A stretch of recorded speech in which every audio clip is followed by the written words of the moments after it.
and we're getting stronger, man, right? If you're not battling your demons, so to speak, as they say, then you run the risk of hurting the people that you love. No! Don't listen to the fear, man. Being out here is the only thing that matters. Stoked, little broski, I came back. Day 2 of the journey. It wasn't easy coming out here, man, but I'm here. That's what matters. Thank goodness for today. Let's go.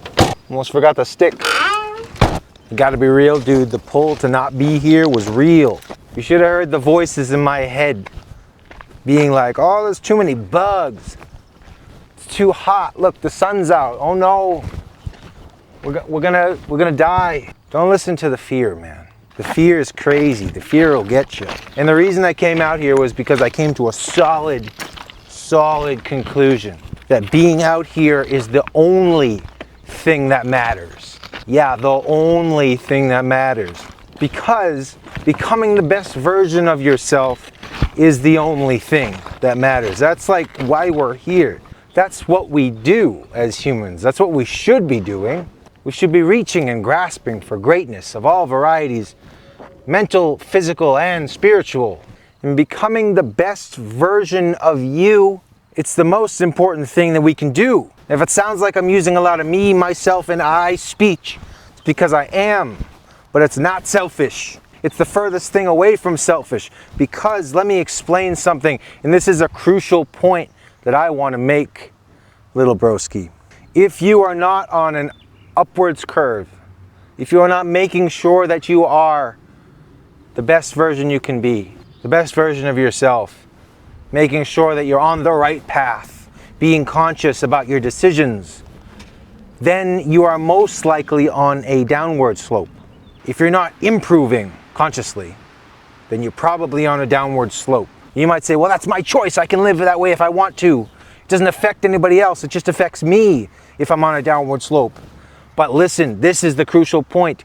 If you are on that downward slope and you're not taking care of you mentally up here, physically, and you're not taking care of your fears, and you're not finding out what negative emotions you have stored inside of you, if you're not finding out what insecurities you have that you need to get rid of, if you're not battling your demons, so to speak, as they say, then you run the risk of hurting the people that you love.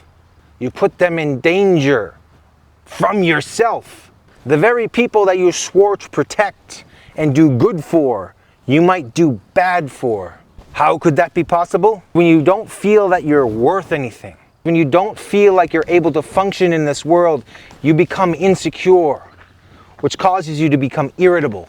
It causes the badness within you to lash out at people uncontrollably because you lose control of your emotions, because you're just not in control of your emotions. Say a person does something and it seems like they're slighting you. It seems like they're attacking you, whether they are or they're not. Because remember, other people might have bad things inside of them. Other people need help too. And that's what you feel like you want to do, right? You want to help other people. You don't want to bring them down. You don't want to hurt other people. You want to help other people if you can. But other people have things wrong with them too. So we brush shoulders with these people and we cause problems. We butt heads with people and suddenly we lash out at these people, even if we love them. Even if we love them so much. These are the people we hurt. So that's why it's so important to become stronger in mind and in spirit and in body. And the same is true in a physical sense. If you don't feel like you're capable in this world to take care of yourself at least, how are you going to take care of anyone else? And if you don't feel capable, you're going to lose your self-esteem, you're going to become insecure, you're going to become ungrounded, you're going to feel like you're vulnerable. And when you're vulnerable, you have wounds. Your wounds are showing. It's like you have a wound that hurts and it's not really bandaged up and somebody pokes it. When we interact with people, we end up pushing each other's buttons. It just happens. It just happens, whether it's by mistake or it's because the other people have things inside of them that are lashing out. And then we just start lashing out at each other. We have to make sure that we're not contributing to the problem. If we're grounded, it doesn't matter what the other person says to us. Because if somebody says something to us that we might take the wrong way or just hurts us for any reason, why do we get upset? It's because of how we feel about it. And if we're grounded, we can respond in the correct way, a tactful way. It doesn't mean we just become a pushover and everything's fine, but we can communicate with that person in a respectful way. Let me tell you a story about what I saw on the way here, on my drive to the sand pit. So I drive down a very busy street, and on this street there's businesses and there's apartment buildings. And I heard a very loud voice. Didn't know what was happening, but it became very apparent very quickly that this person was just screaming. It was a woman screaming. And not screaming in a way of like she needed help, like she was being attacked. She was screaming in a way where you could tell that she had been hurt emotionally. And now she wanted whoever hurt her to realize she had been hurt. And she now wanted to hurt that person that hurt her emotionally. These were words that were meant to cause pain. Now, I don't know the whole story or even what she was saying exactly, but she was yelling at her boyfriend or husband or whatever he was. And it's very strange to think about how relationships will come to that, where people are just screaming at each other to try and hurt the other person, obviously because they themselves are so hurt. And if we ever get to that point in a relationship especially, that we find ourselves doing something like that, like screaming at the person we supposedly love, we have to ask ourselves, what inside me is causing me to do that? And the reason why I brought that up, and the reason why I thought it was so relevant to what I was thinking about today, is that's why we should be so invested and concerned and focused on becoming better, on being the best version of us that we can be, so that we don't hurt other people in such terrible ways. With the way that this lady sounded, it sounded like violence. The speech was the sound of violence, but I saw them, they weren't actually fighting like physically, but might as well have been, really. And so staying strong is important not only for your well-being, which we practice self-love here, right? We want to be better just so that we feel better, but also for other people, so that we don't step on their toes unnecessarily, so that we don't cross their boundaries and we don't get into tussles. Like, there will be disagreements, but that's natural. There doesn't have to be battles. There doesn't have to be fights. There doesn't have to be an exchange of these terrible emotions, as long as we can help it. And that's why, little broski, we're out here and we're getting stronger, man, right? I found within myself a lot of fear of never amounting to anything, just being not good and just staying stagnant forever, which is so interesting because that's exactly what I was doing. The fear was keeping me from moving, because I also feared failure. I fear failure. And so I had to motivate myself to just come out here and find something to accomplish to get the ball rolling. Now, there's no plan, but they say that as long as you go forward, the plan will reveal itself. And honestly, I think we get so wrapped up in the conventional way of doing things, like I need to go to the gym, and that is my only option to get fit. But I stopped playing a long time ago. I stopped doing the fun things in the woods that I used to do all the time, and then I got weak. So what if I just went back to doing those silly little things in the woods? What I like about the wilderness is that there's no rhyme or reason, really. Like when you think about physical things to do to become stronger in the wilderness, it's almost like just being out there in the first place will make you stronger. But I mean, we're not going to stop there. But then, I don't know, what about carrying a boulder a long distance or even a short distance and then sprinting and then, you know, it makes no rhyme or reason. But then again, neither does weightlifting. Neither does running on a treadmill. But those are just like the socially acceptable things you do when you live in a populated area. You go to the gym, and then you do those gym machine things, which I'm not against at all. In fact, I was going to the gym regularly a few months ago, but I stopped.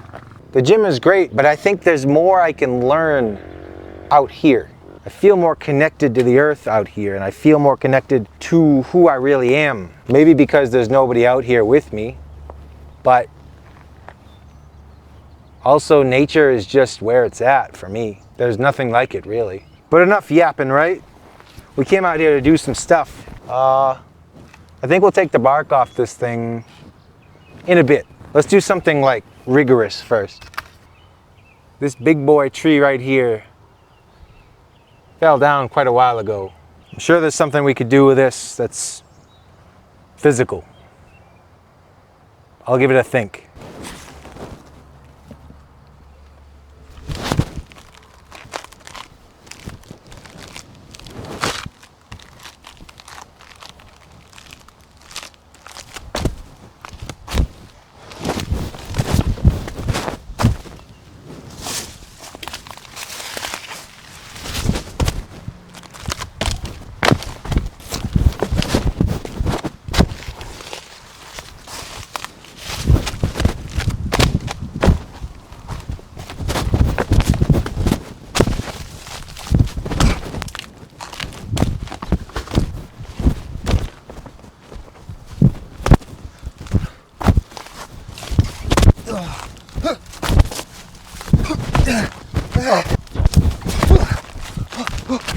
No!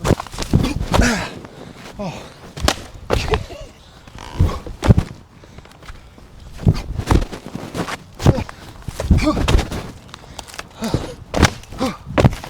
There's two things that I always kept in the back of my mind is I'm physically bad at, and that's throwing things and jumping. So I mean, maybe that's what I should focus on. Throwing and jumping. Start with the weaknesses. Whatever the case of what I start with in terms of like physical things, I think I could probably be better at throwing and jumping if I really tried, because I kind of believed those things since I was little for some reason. Maybe it's because I was growing up around like baseball players and stuff, and they could like throw like crazy, and I was like, I'm not that good, so I just won't even try. And then with jumping, I was a heavyset kid, so I probably just figured I would never go far. So I never really jumped. It's strange to wonder about what things did we do as kids when we were children that became self-fulfilling prophecies just because we started to believe them at one time. And then we just ran with it and we never really nurtured that skill or ability. You know, because like jumping, sure, I was a heavyset kid. I could see that I didn't have like a talent for jumping, being so heavy. But then throwing, I don't know. I feel like I had strong enough arms when I was a kid. I just never really got into it. I just always assumed I was bad at it. And I'm trying to think back now and just wonder, like, where did that belief come from? And I think it's the baseball players. I guess it doesn't really matter because, again, here we are in the now. But it's helpful. It's helpful to know. It's helpful to know where that stuff came from so that we can kind of hash it out and just take it for what it is kind of just a thing that we started to believe along the way. And does that belief serve us anymore? Because beliefs that we hold on to, especially the beliefs that limit us and prevent us from being all that we could be, that's part of the darkness within us that will lash out if we're hurt. If we're feeling bad, if we're having a bad day, it bubbles over and it lashes out at people. Those limiting beliefs, because they create insecurities. If somebody was like, oh, wow, you really can't jump or something like that. Say I was playing basketball and I couldn't throw the ball, couldn't shoot, and I couldn't jump, and it's like I'm last picked on the team. That would probably eat me up inside because it's like, oh, I knew it. I was never good at throwing or jumping or anything like that, and it just becomes And so it's almost like we need to not dwell in the past, but it's helpful, it's useful to figure out where these thoughts might have come from so that we can realize them for what they are, just self-limiting thoughts and self-limiting beliefs that maybe came from somewhere else, most likely came from somewhere else. because we are a product of our environment for the most part. But that is what is so powerful about right now. We don't have to be a product of our environment anymore. We can create us. We can create something. We can sculpt our bodies and our minds. I received an interesting sticker as a gift the other day. It said, "Let go of the person you think you need to be." And that's interesting, because it kind of sounds like give up. But I think it has more to do with acceptance, because you can't get from point A to point B if you think you're already at point B. I think that's what it's trying to say. At least that's what it means to me, because it resonated with me, because I was so attached to what I needed to be, and I thought I was just like forcing myself to just believe that I was still that somehow. I'm amazing. But the truth of the matter is that I need to take a look at where I'm at. In essence, you can't improve if you think you can't improve, I guess. And so I was at a point where I was hating myself, thinking that I couldn't improve, thinking that I had just failed at life, and that's all there is. I failed at life, I'm going to fail more. I might as well just try to make myself believe that I'm a winner, and kind of lie to myself that I'm living the life that I want to live, and that I'm living my full potential. And I think that's dangerous. And so it's a strange line that one has to walk, because you got to love yourself enough to change. But you also have to accept where you are and not like where you are in order to change. So the not liking and maybe the hatred is the circumstance that you find yourself in, the state that you find yourself in. But that doesn't define you as a whole. The power comes in the right now and in believing that you can change. That's where great things happen. That's where real change comes from. The belief that you can change your circumstances. The belief that you can change anything, but especially yourself, because it starts with you. You know, my bushcraft knife is actually way better at taking the bark off, which I saved for this time, but yet I only brought this little utility knife, and I left my bushcraft knife at home, and I'm unprepared. But whatever. That's okay. This is still working. The reason that being out here is the only thing that matters for me is because I'm asking myself that question: what do I need right now in order to be better? I need physical doing things, and I need consistency. And I also need to think about how I got to where I am. And so the pieces of this puzzle, like the camera, the making the stick, the going out into nature, the jumping, the swinging the stick, all that stuff, it kind of just falls into place as I go. There's no, I need to go out and do push-ups. It's like, I will do push-ups at some point. I'm almost certain of it. But it comes in a whimsical manner almost, the things that I feel that I need to do. There's a book by Mel Robbins called The 5-Second Rule. And the gist of the book is very simple. It's when you have a thought that you should do something that's genuinely good, count down from 5 as if you were a spaceship launching, with the knowledge that when you get to 0, blast off, that is when you do the thing without thinking any more about it. No more thinking about it. You do the thing because it's a genuinely good thought. Otherwise, you're going to talk yourself out of it. Very, very, very, very simple, but very, very, very powerful. And that's basically what I'm doing out here. That's how I get myself out here. When I think about I'm going to go to the sandpits today because I need to, I go. When I think about I'm going to swing a big stick around because it'll be good for my joints and my body and my bones and my muscles, I do it. So these things just kind of present themselves in a whimsical way, I say, because it's all really just play. I mean, as a human society, there's not a lot of things that we really need to do physically anymore. There's things like taking the stairs instead of the elevator. But even then, it's not like we're trekking miles and miles going on a hunt. You know, it's different. And so we have to basically make our own ways of playing. You could say lifting weights is a form of play. And if you want to take it seriously, you can, but it's up to you. And that's what I'm trying to say is, out here, I'm figuring out what exactly I need to do because the way presents itself. You take the steps and the way presents itself. I believe that fully, and it's happening.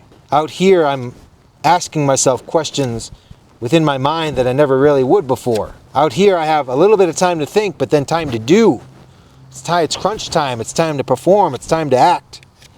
It's time to move. That's what I need. And I need consistency. I need to keep doing it over and over. Maybe that sticker that said, let go of who you feel you need to be. Maybe it was talking about the image that young you constructed as far as what you think you need to present to everybody. The front you need to be, the fake you. That makes a lot of sense. The super ego. The part of you that desperately wants to fit into society.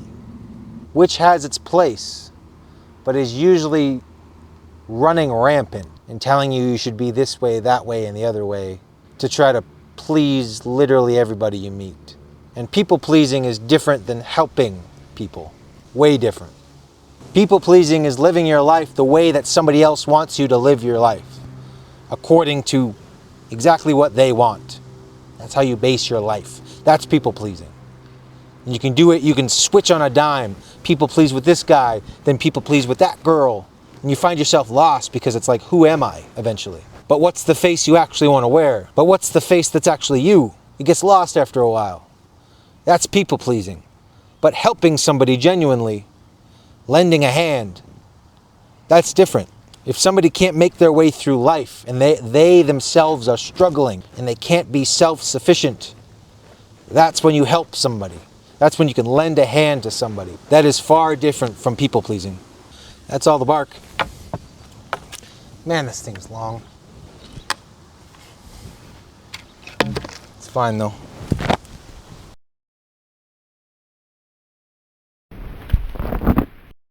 It's good to decide where you're going in life because it gives you a target to aim at. You move everything towards that target. And even now out here in the wilderness, even though I don't have this set goal of like, I'm going to do this thing, particular thing, the goal is an idea of a new me. And I think those are the healthiest goals. And a lot of people see them as like selfish. They shy away from this selfish goal of becoming better because they think it completely involves just you. And the change involves just you.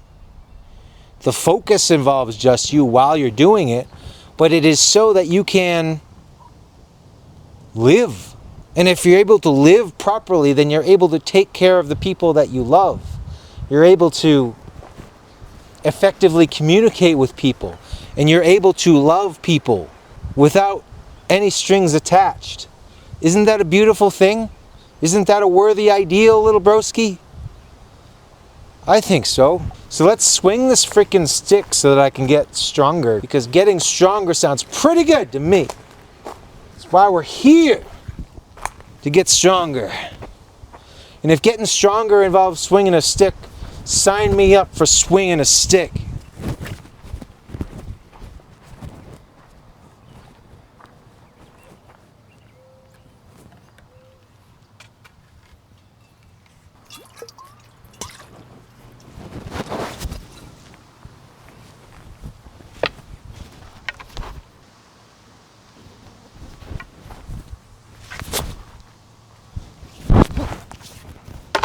Oh, God. Clothesline myself. How the heck? Like this? Yeah. And I shifted my body weight. Oh my God. This is a dangerous spot, huh? Yeah. Ah.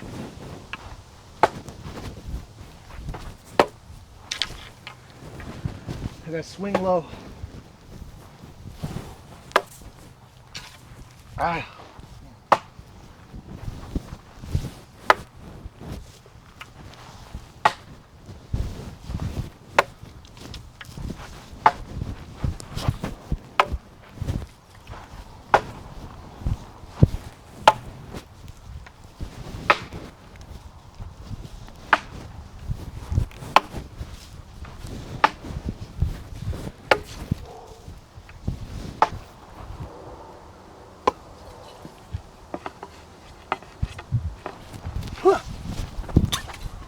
Don't worry, I'm not the drunken master. This is just water.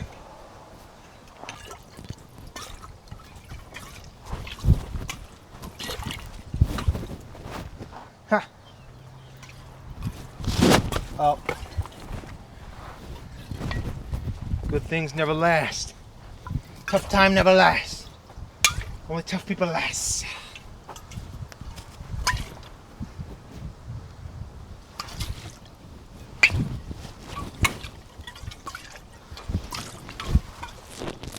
It's kind of like a kettlebell, right?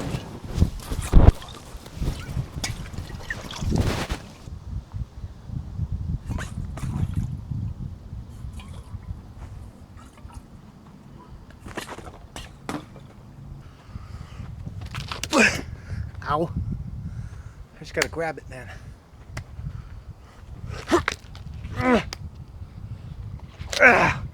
Oh. Not left-footed either.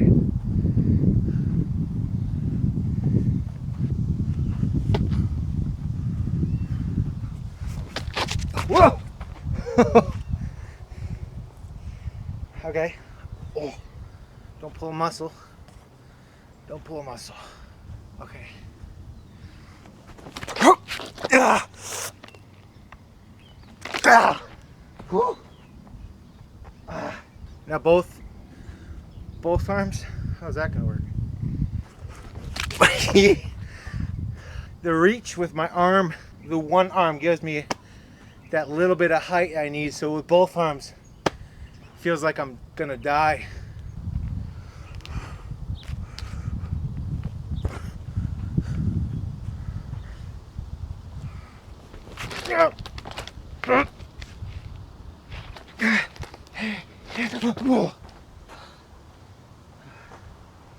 I got both arms. Still had to reach with one though. Oh. Whatever. I'll get stronger. I'll reach that eventually.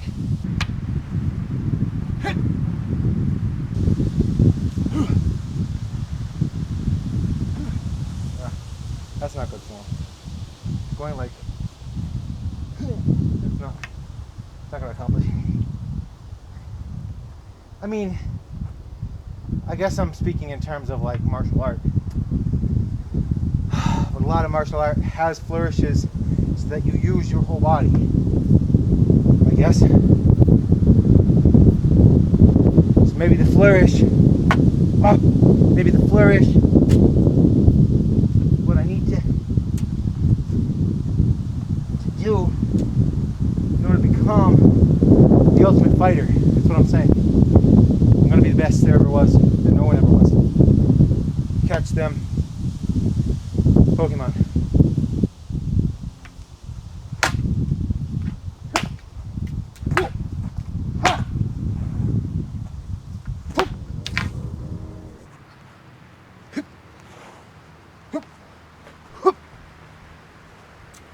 Hit.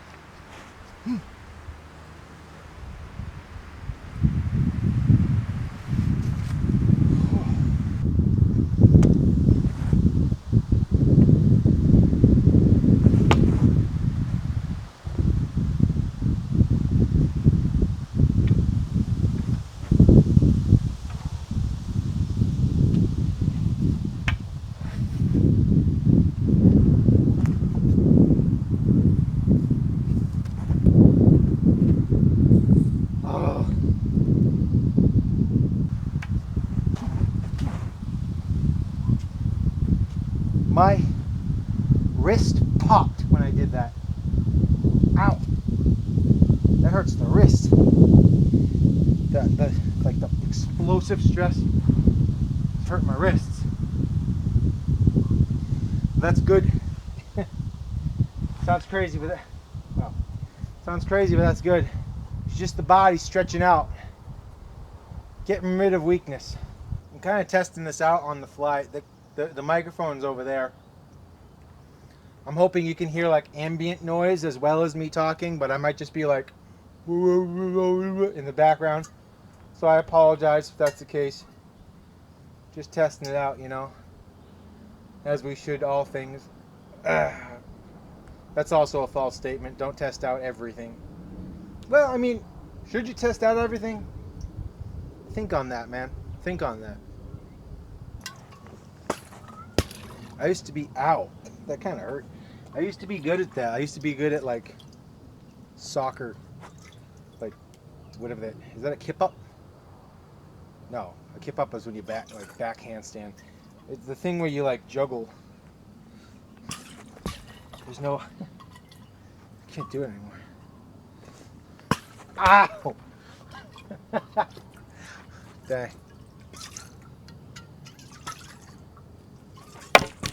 Oi.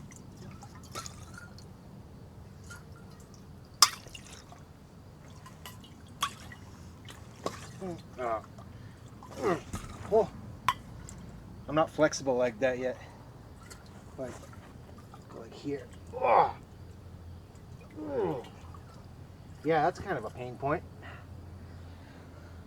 Let's do that some more. Sure, with the water. Oh.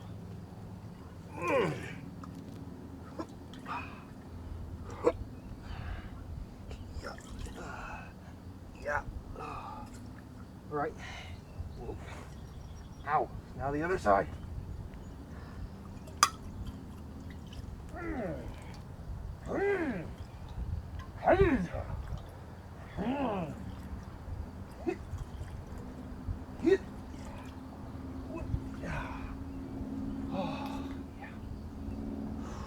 This is great.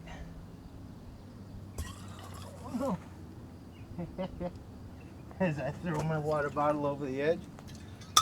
This is interesting. Look at this.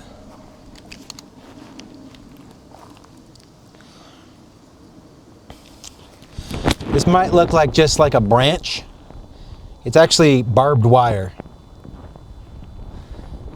It's barbed wire coming out of this tree. Coming out of here, here, and here. It's all rusted, but here's, you can see, maybe you can see that, maybe you can't, but that's like, it's just rusted. It's not sharp anymore. Well, it is kind of sharp. But you get that kind of a lot around here. Old rusted barbed wire just grown into trees. All sorts of things grown into trees actually, because the tree just continues growing. In New England, there's all kinds of rock walls everywhere, stuff like that, like barbed wire in trees and stuff. But it's just like a reminder that everything kind of passes in time. Everything is always changing. Like at one point, somebody was hanging that barbed wire fence because, I mean, I don't know why, but maybe there was a no trespassing here or something. But they were hanging it for a reason. They were putting that fence there for a reason. And it was, obviously they went out and bought it and they put it there. But now it serves no purpose. Now it's just, it's forgotten by time. Maybe the person that put it there isn't even alive anymore. Things are always changing, and what you thought was important today might not be important tomorrow, or vice versa. Which, well, I don't really know which one's more sad, but I think they can actually both be very sad. Jeez. These mourning doves, man, they wait till the last second. They're all quiet up in the trees and they wait till the last second to be like, just like freak out, make a bunch of noise when they fly away, but not before that. So you don't know they're there. Crazy. But yeah, I just got a message that one of the dogs that I grew up with had a seizure and passed away. And growing up, I wasn't super close with the dog. You know, I had my dog, and that was a different dog, and then this dog was like one of the dogs. So I grew up with the dog, but at the same time, wasn't my dog. And I guess going along with that barbed wire, I remember when my family, my mom and dad, got the dog that just passed away's mother. She was like a year old, she was a pup. And then eventually got her bred and she had puppies. And the dog that just passed away was one of the puppies. It's strange to see a whole life go by. Maybe I'm overthinking it.